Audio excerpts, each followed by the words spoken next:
Hello, thanks for your company. You're watching Australia's best online football program. Coming up, we head south to Armadale, who are locked in a relegation battle. Floreat Athena on top of the State League table. We catch up with coach Chris Barbas. A special one-on-one with Glory striker Shane Smeltz ahead of his Olympic tenure for the All Whites, plus the Match of the Week highlights and results. But first, they're tenacious and gritty with a loyal fan base, but they're on the verge of slipping into that relegation hotspot. But Armadale are ready to prove their sceptics wrong.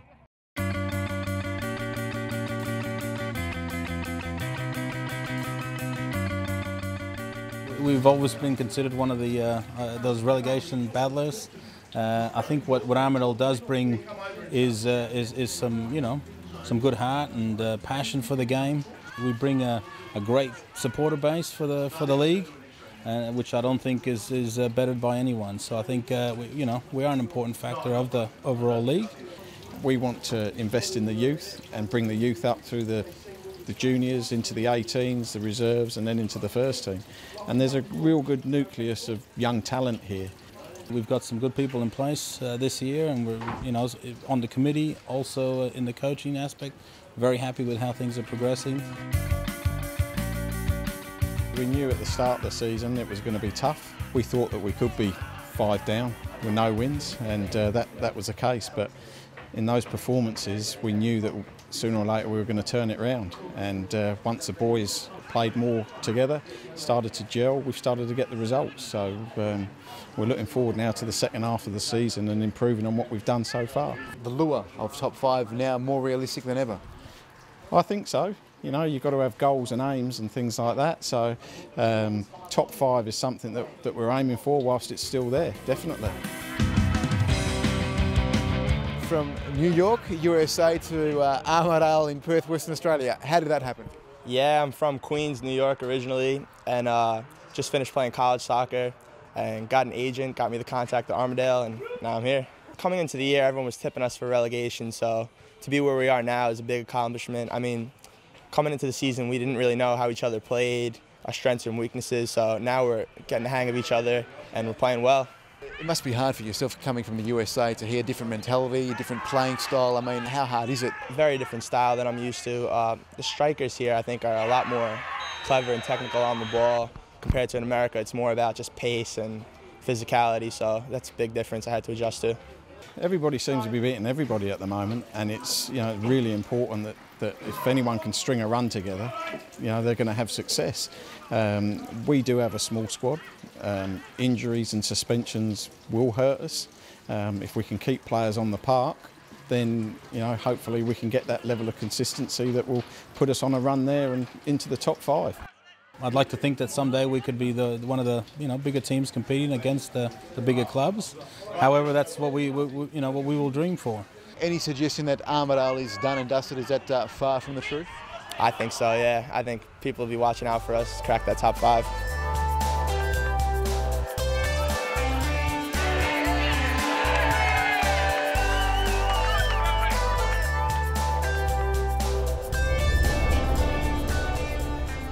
And Armadale have another tough encounter this weekend. They'll be playing against Floreat Athena Stadium, who sit on top of the table. Joining me now is Athena coach Chris Barbas. Chris, welcome to Football 360. You are on top of the table, as I mentioned, equal points with Inglewood, but thanks to that superior goal difference, you have edged out just in front.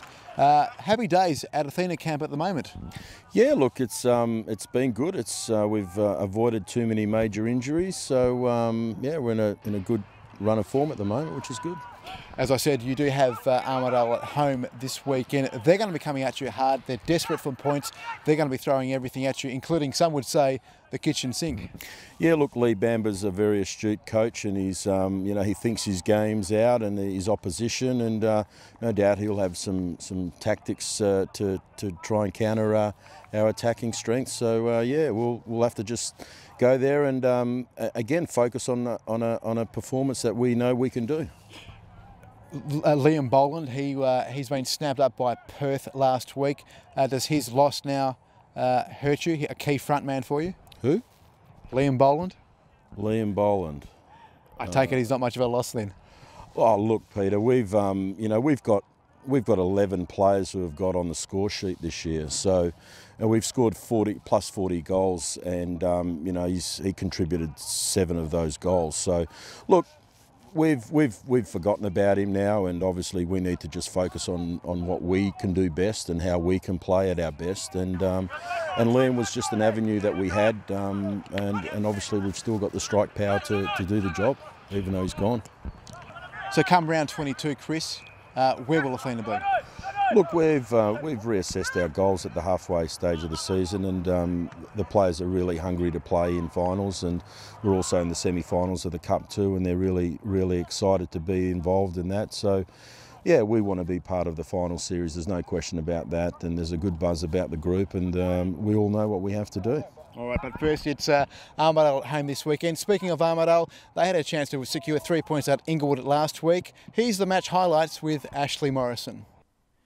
Round 14 of the All Flag State Premier League saw struggling Armadale play host to equal top Inglewood United. As early as the 16th minute, Inglewood took the lead. As Armadale sat off them in midfield, they played the ball across the park.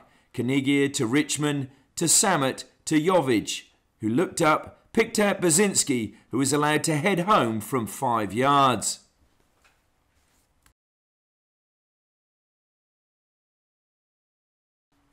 Armadale came back into the game late in the first half, and at the start of the second half continued to attack. Tavernese played a well-weighted pass into the path of Francis. His cross was half cleared by Inglewood and came back to Wilf Dinsdale, who struck a powerful low drive that beat Spence and nestled in the back of the net.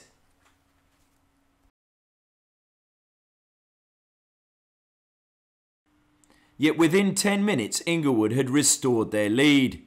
Clisby surged out of defence and over the halfway line, and then played a superb through ball into the path of Basinski, who beat the advanced Sharrock. His shot was going wide, and it was Samet who followed up to side-foot the ball home to make it 2-1 for Inglewood.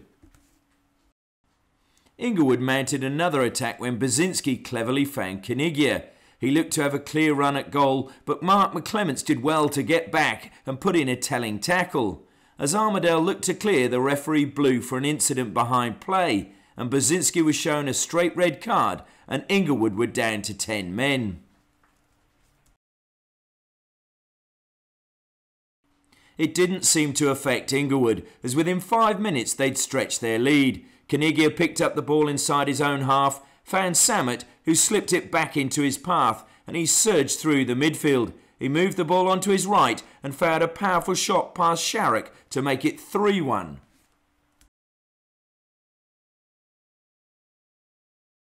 Win takes you top of the table with Bayswater losing, so obviously things are looking up.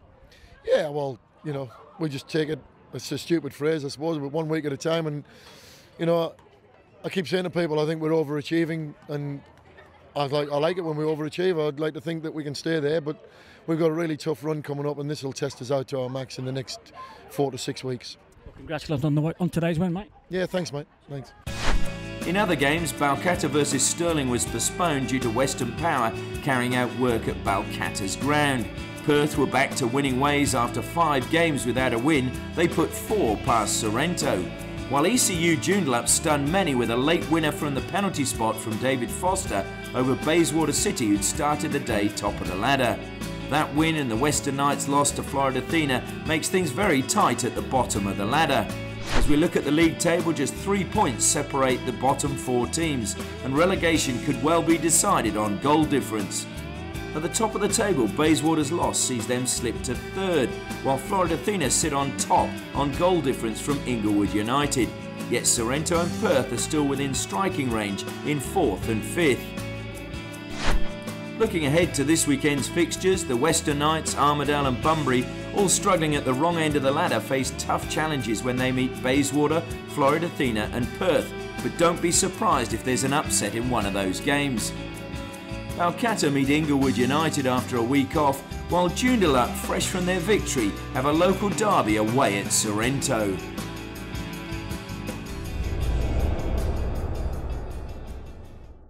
Well, here at Perth Glory, we thought we'd practice some of the things that make QBE great, like 125 years of experience.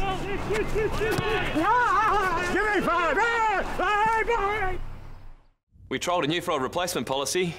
Can I have Thanks, Baz. And comprehensive cover? Well, that seemed like a pretty good idea too. Turns out, what's great for your insurance, not so good for football. QBE. See how competitive we are with your insurance.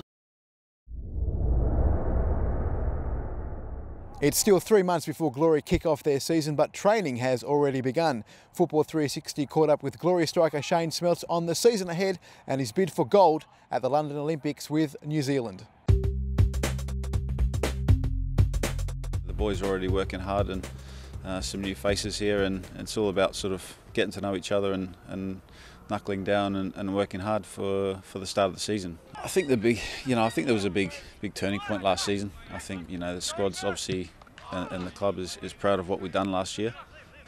But we sort of, we want to go that step further if we can. It's certainly going to be our aim, and we're looking at obviously putting in the groundwork for pre-season. We've brought in some good players to the club, and we've kept everyone at the club that needed to be here. So that's certainly our aim, is to get to the grand final and hopefully we win it this time. Yeah, it's great to be named as one of the 3 overage players. I think it's sort of a one-off chance to sort of go to the Olympics and hopefully achieve something.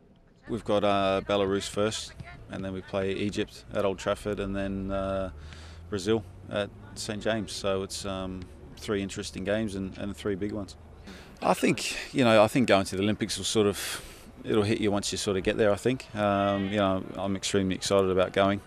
Obviously, I think in football the World Cup is a pinnacle, but this is certainly going to be a massive occasion and another good chance to sort of be on the world stage.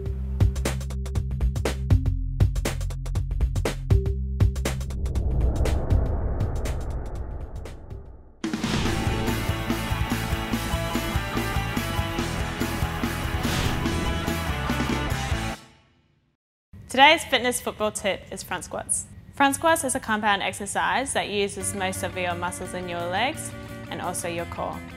The benefits of doing this exercise is it increases flexibility and stability through your hip joints and through your core.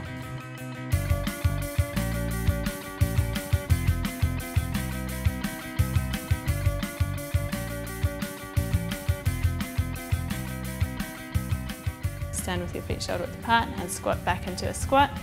Good, perfect, and back up, so making sure not to go below 90 degrees. So down there and back up. This can be progressed by adding weight to the bar. The benefit of having the weight at the front of your body, it doesn't put as much pressure on your lower back or your knees. Join us next week for another fitness football tip.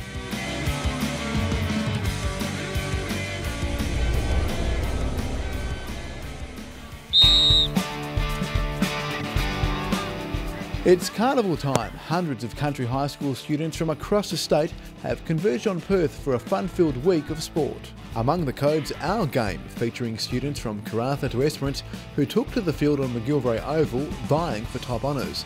In all, 50 boys and girls teams showcasing their talent, and who knows, there could be a few Socceroos and Matildas amongst this lot. Finals are on Friday, the 6th of July, and we'll be seeing some of these talented youngsters at the QBE Country Week Carnival in Perth come September.